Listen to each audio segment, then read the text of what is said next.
2026 como Jesus. Pai, nós agradecemos ao Senhor por este momento tão precioso que passamos de adoração, que o Senhor receba a nossa adoração em nome de Jesus, que o Senhor, ó Pai, receba todo o louvor que foi entronizado nesta noite ao Senhor e que realmente possamos ouvir a sua palavra de uma maneira muito especial nessa noite. Em nome de Jesus, nós te adoramos, celebramos o teu nome, exaltamos e declaramos que tu és santo, tu és digno, tu és poderoso, de toda honra, toda glória e todo louvor, em nome de Jesus. Amém, pessoal? Que bom que você está aqui nessa noite, nesse tempo tão precioso, a nossa última semana da campanha, né? Alcançando a minha vitória como Jesus. Talvez você já tenha participado conosco desde a primeira semana, e eu tenho certeza que Deus, com a sua infinita graça, vai fazer algo muito especial no seu coração, na sua vida, naquilo que você tem apresentado diante dele, aquilo que você tem colocado diante dele. Olha, só que hoje nós vamos trabalhar com um assunto que talvez a princípio você poderá questionar, pastor, mas o que este assunto tem a ver com a noite de propósito? Tem tudo a ver. Hoje nós iremos dialogar a respeito de vencendo, né? Alcançando a vitória como Jesus, mas derrotando, jogando por terra o egoísmo. E talvez você pergunte nessa noite, pastor, o que tem a ver o egoísmo com a noite de propósito? Nós sabemos que quando a gente começa nesta casa um propósito diante do Senhor, nós começamos um propósito com a intenção de uma nova estação.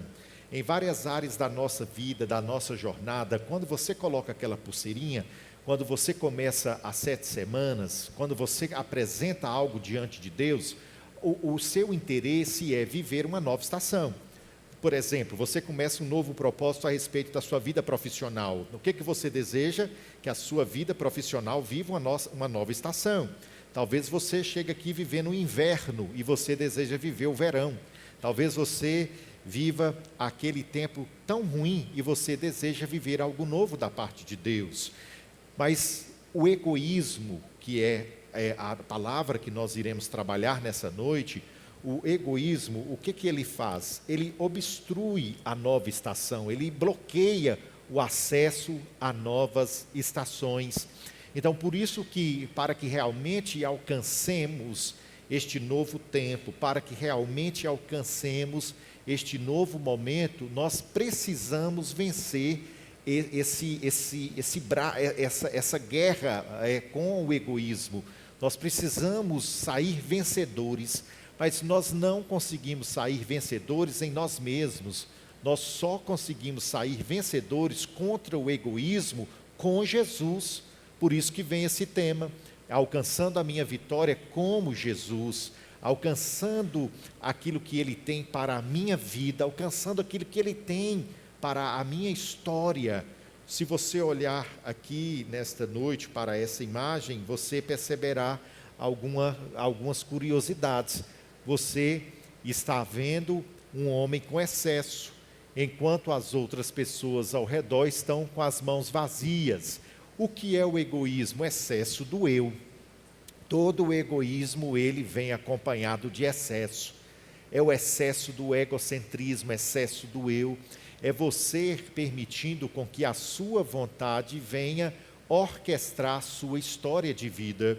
Mas nós olhamos para a pessoa de Jesus, e quando ele estava com os seus discípulos, ali em Marcos 10, 42 a 45, ele diz assim, portanto Jesus os chamou e disse, como vocês sabem, os reis e os homens importantes da terra dominam sobre o povo, ou seja, os governantes, os reis, as pessoas que se sentem importantes, elas preocupam-se primeiramente consigo do que com os outros. Elas não preocupam com os outros da mesma forma que elas preocupam com elas mesmas. Sempre o outro vai ficar no segundo plano. Então Jesus segue, porém, entre vocês, vocês que são os meus discípulos, deve ser diferente. Todo aquele que quiser ser importante deve ser servo. Todo aquele que quiser ser o mais importante deve ser o escravo de todos. Observe essas duas expressões. Aqueles que desejam ser importantes, olha como Jesus vai construindo na contramão da ideia que é proposta para aquela pessoa que deseja ser importante. Ser importante não é ser visto, ser importante é serviço. É serviço ao outro, é serviço àquelas pessoas que precisam, é colocar a toalha na mão, é abaixar diante dos pés da pessoa e servir.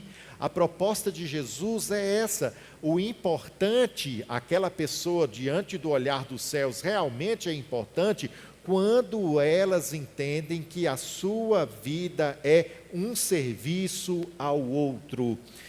Gente, quando nós olhamos para Jesus e para o egoísmo, os dois não combinam em uma mesma sala, os dois não andam de mãos dadas.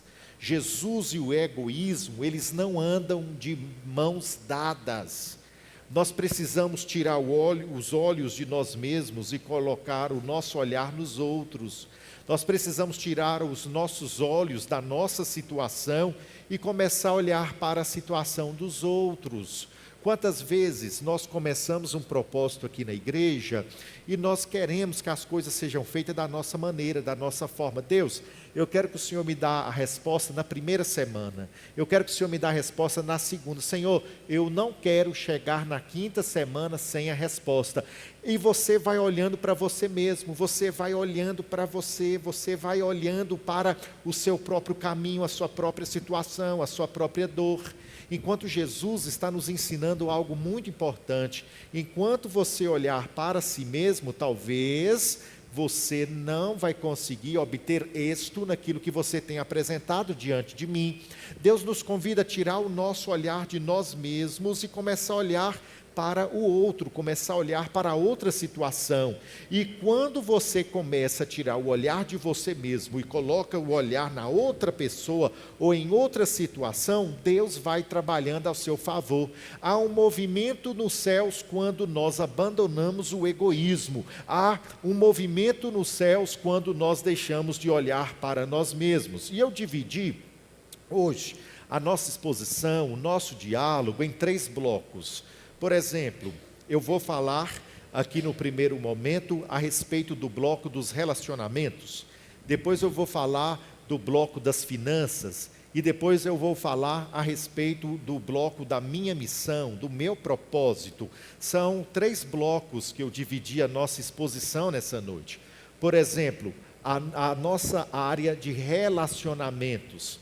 A nossa área do chamado relacionamento interpessoal, ou talvez aquele relacionamento familiar, o relacionamento comunitário, o relacionamento conjugal, o relacionamento de pais com filhos, filhos com pais. Quantas vezes os nossos relacionamentos são alvos dos propósitos que nós colocamos diante de Deus? Quem aqui já fez um voto para os seus filhos? Quem aqui fez um voto, já fez voto para os seus filhos? Olha aí, está vendo? Quem aqui já fez voto para a sua esposa, para o seu cônjuge? Quem aqui já fez o voto para um pai, para uma mãe, para um familiar? Quem aqui? Entendem? Então, nosso ambiente é um ambiente onde os propósitos são dispensados para os nossos relacionamentos. Só que os nossos relacionamentos, eles são alvos do inferno. Os relacionamentos, eles são alvos do diabo. Porém, muitas vezes, o diabo, apesar de ter um foco nos nossos relacionamentos, nem sempre ele coloca o dedo nos nossos relacionamentos. Às vezes é o nosso egoísmo que vem trazer fragmentos em nossos relacionamentos. O egoísmo adoece e fecha o coração. O egoísmo não é um defeito de uma pessoa. O egoísmo é uma força que adoece o nosso homem interior, ou que adoece o nosso coração. Então, quando eu digo que o egoísmo é uma força, Eulália, o que vem na minha mente? É aquela guerra de braço. Eu tento de um lado e o egoísmo tenta do outro. O meu lado bom tenta de um lado e o egoísmo tenta de outro. E quase sempre, eu tenho uma notícia triste para te dar, quase sempre o nosso egoísmo vence. Aí então nós vamos dilatando os nossos relacionamentos para um ambiente tóxico. Agostinho de Hipona disse: o egoísmo é o coração curvado para si mesmo. Olha que frase interessante. O egoísmo não é um coração curvado para o outro. O egoísmo não é um coração curvado para Deus. O egoísmo é um coração curvado para si mesmo. É o meu coração que está curvado para mim. É o meu coração que está curvado para o meu eu, para o meu ego. Mas Deus não deseja que vivamos com o nosso coração curvado para nós mesmos. O que Deus deseja? Que tenhamos relacionamentos saudáveis, relacionamentos curados. O que Deus deseja? Que você dê o testemunho sobre esse relacionamento interpessoal, familiar, conjugal, que você começou o propósito aqui diante de Deus. Só que enquanto nós deixarmos o nosso egoísmo reinar, nós perderemos a oportunidade de viver o espaço da promessa dispensada para nós. Olha o que 1 Coríntios 13:5 diz, o amor não procura os seus interesses. O amor, ele deixa de olhar para si e olha para o outro. O amor, ele não olha para o seu próprio umbigo, ele olha para aquele que está ao meu redor. Olha o que essa escritora disse, Clarice Lispector: um amigo me chamou para cuidar da dor dele, guardei a minha no bolso e fui. Um amigo me chamou para cuidar da dor dele, eu coloquei a minha dor no bolso e fui. Isso aqui é o verdadeiro evangelho. Enquanto o egoísmo diz o que eu ganho com isso, o evangelho diz o que eu alcanço com isso. Dois caminhos distintos. Enquanto o egoísmo questiona o que vai ganhar, o evangelho ele traz uma afirmação: você vai expandir no progresso daquilo que Deus tem para a sua vida. O querido Hernandes Dias Lopes, ele diz que o verdadeiro amor não é egocentralizado, mas o verdadeiro amor, ele é outrocentralizado. Olha que interessante. Eu não estou no centro, o outro está no centro. Você já pensou como seriam os nossos relacionamentos se nós considerássemos sempre o outro no centro? Você já pensou como seriam os nossos casamentos se nós considerássemos o outro no centro? Você já pensou como seria o nosso relacionamento lá no nosso ambiente de trabalho se nós considerássemos o outro no centro?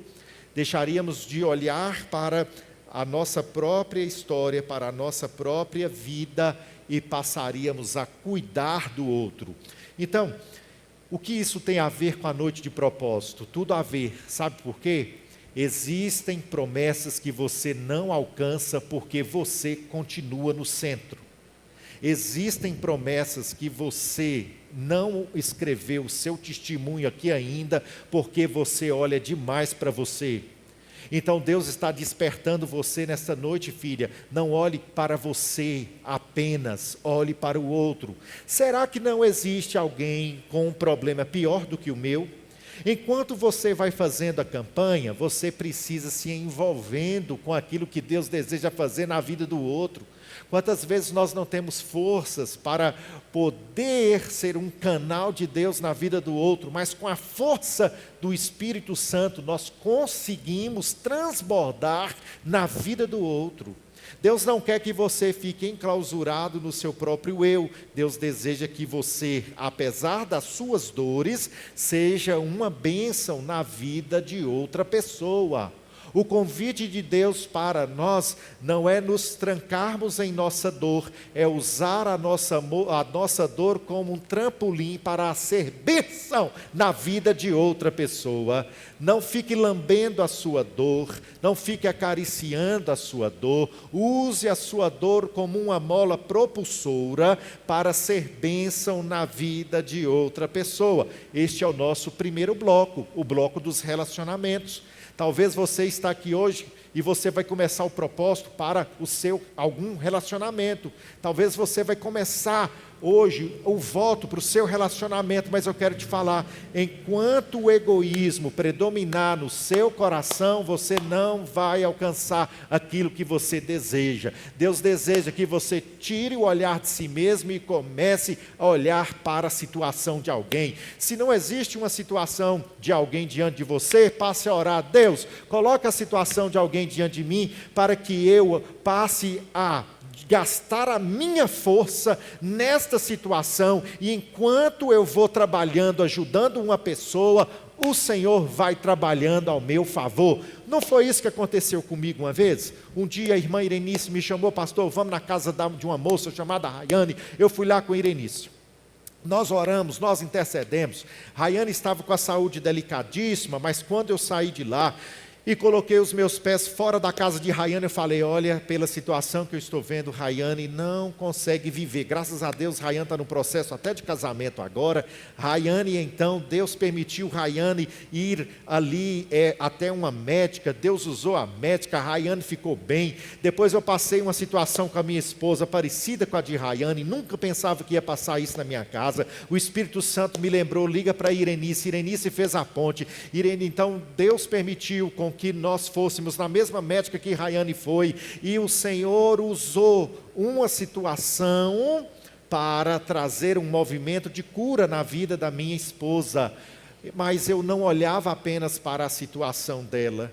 Quantas situações, enquanto eu convivi com a situação da enfermidade do câncer da minha mãe, convivi com a situação da minha esposa, mas eu estava ajudando outra pessoa. A gente, Eulália, não ajuda outra pessoa só quando a gente está bem, não. Às vezes a gente ajuda outra pessoa, a pessoa nem sabe o quanto que nós estamos precisando, tanto quanto ela. Mas quando nós nos dispomos a ajudar a outra pessoa, Deus vai trabalhando, Caldas, a nosso favor.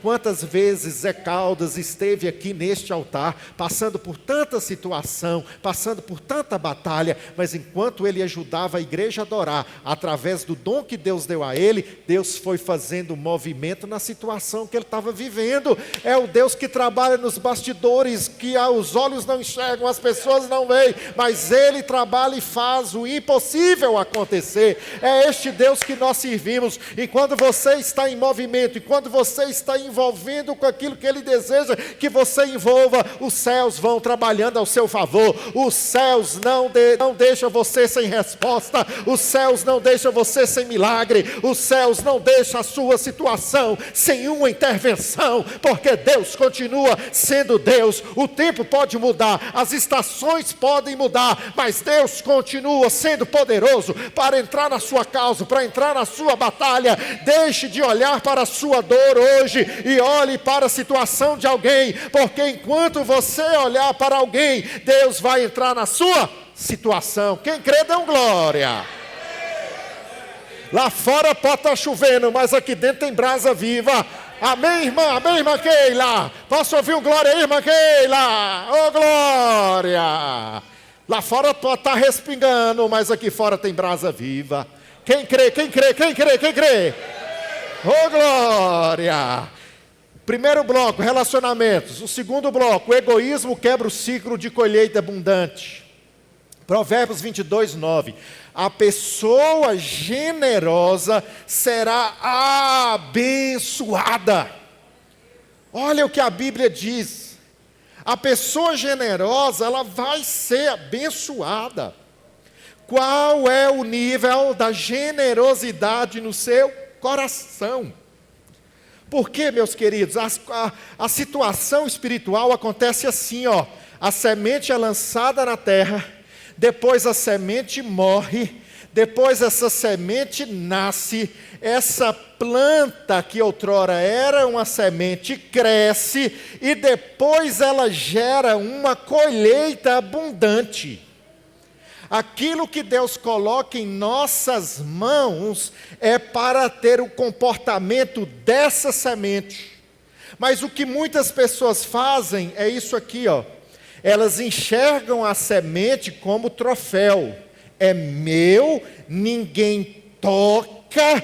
Deus não quer que você trate a sua semente como troféu. O que Deus deseja que você seja é fiel a Ele. Aí eu vou aproveitar a oportunidade de falar para vocês. No próximo domingo, nós teremos a ceia do Senhor. E nós teremos o momento da nossa entrega, da nossa oferta, da colheita abundante. Isso aqui é algo profético para a sua vida, para a vida da igreja. Nós vamos separar uma oferta alçada, uma oferta onde nós vamos devolver no altar do Senhor uma semente. Mas por que, pastor Arlen, que nós teremos essa oferta da colheita abundante? Eu vou mostrar a você. Preste atenção. Isso aqui chama Master Plan. E o que é o Master Plan? É o embriãozinho. Aqui não é o projeto ainda. Aqui é o embriãozinho do nosso centro de avivamento. Eu posso ouvir um aleluia? Você pode aplaudir o nome de Jesus?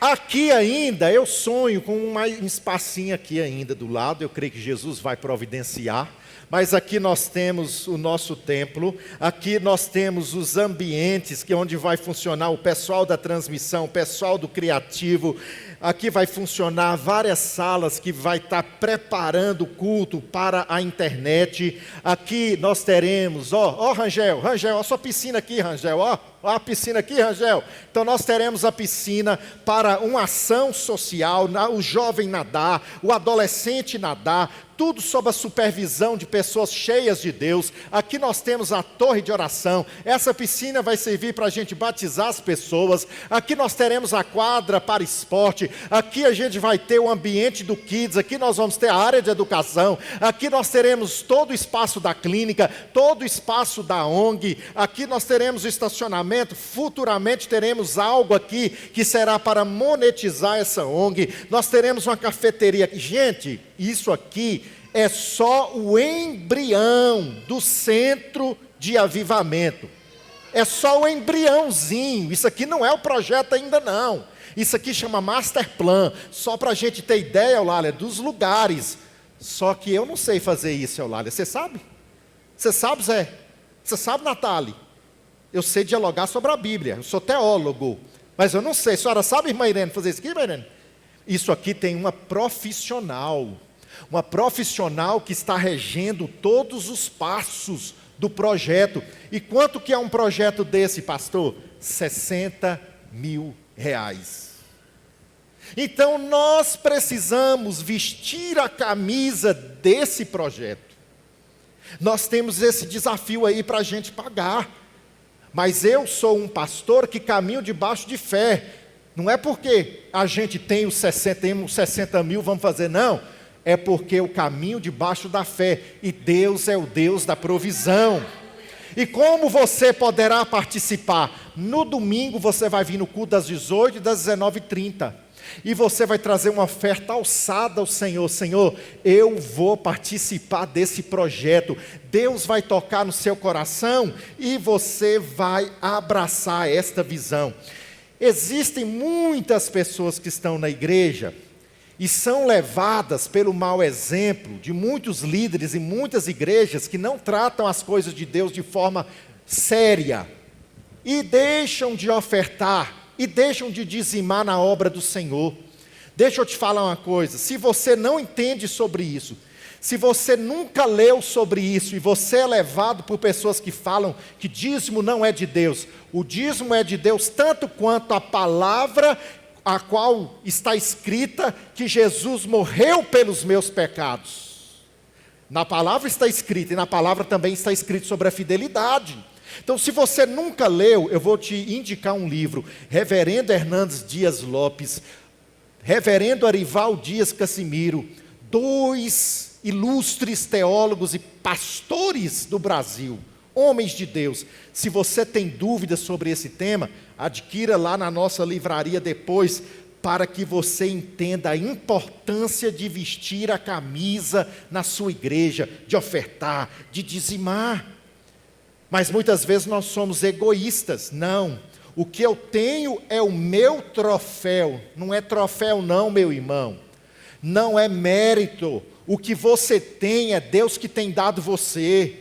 Você levanta de manhã para trabalhar, é porque Deus tem te dado a vida. Você levanta de manhã e arregaça os braços e faz acontecer, não é por sua força não. Você faz porque Deus tem te sustentado. Quem um dia abriu as portas para você foi Deus. Quem continua abrindo as portas para você foi Deus, é Deus. Então é dele e por ele. Você precisa entender o princípio da fidelidade. Observe bem, meus irmãos, o que a Bíblia diz, lembrem-se, quem lança apenas algumas sementes obtém uma colheita pequena, mas quem semeia com fartura obtém uma colheita farta. Um projeto desse vai acontecer se eu vestir a camisa, se você vestir a camisa, se nós juntos dermos as mãos. Nós já estamos com o embrião do projeto. Deus vai fazer infinitamente mais. Deus não tem problema em te abençoar. Quem tem problema é a gente em entregar, porque muitas vezes nós somos egoístas. E para terminar, o egoísmo impede abençoar pessoas e transformar realidades. Semana passada nós estávamos em Recife. Caldas estava estacionando o veículo, eu estava caminhando com Queiroz para irmos para Alepe, e de repente nós vimos um restaurante, enxergamos uma senhorinha almoçando, mas assim assustada aquela senhora, e Queiroz falou comigo, achei tão bonito essa atitude do irmão Queiroz, pastor, eu vou ali agora, porque Deus falou comigo, eu vou ali agora pagar o almoço dessa senhora. Irmão Queiroz foi até lá, conversou com a senhora, meteu a mão no bolso, falou que está aqui, senhora, eu vou pagar o seu almoço. Pessoas egoístas não fazem isso, porque pessoas egoístas são represas do seu eu. Pessoas generosas transbordam na vida do outro e muda a realidade de alguém. Observe bem o que Bonhoeffer diz. A igreja só é igreja quando existe para os outros. O nosso desejo como igreja é abençoar pessoas, é abençoar vidas, mas você precisa fazer parte disso. 1 Pedro 4,10 diz, Deus concedeu um dom a cada um, e vocês devem usá-lo para servir uns aos outros. Quais foram os dons que Deus dispensou sobre você? Deus não deu o dom para que esse dom morra em você. Deus deu esse dom para que você exerça esse dom na vida de alguém. O que Jesus está te pedindo hoje? Qual é a sua entrega para que Ele vença em você? O que Jesus está pedindo a você hoje? O que o Espírito Santo falou ao seu coração enquanto você ouvia essa ministração?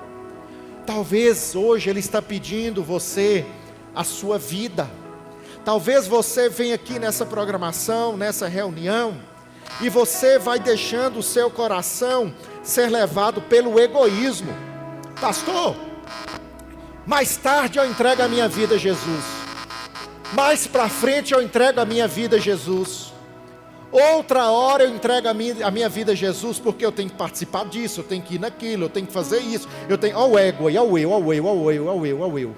Pastor, depois eu tomo a minha decisão, ó o eu. Pastor, depois eu conserto a minha vida, ó o eu. Lembra da mensagem de hoje? Jesus deseja que você tire o eu do trono do seu coração, para que ele tenha espaço no seu coração.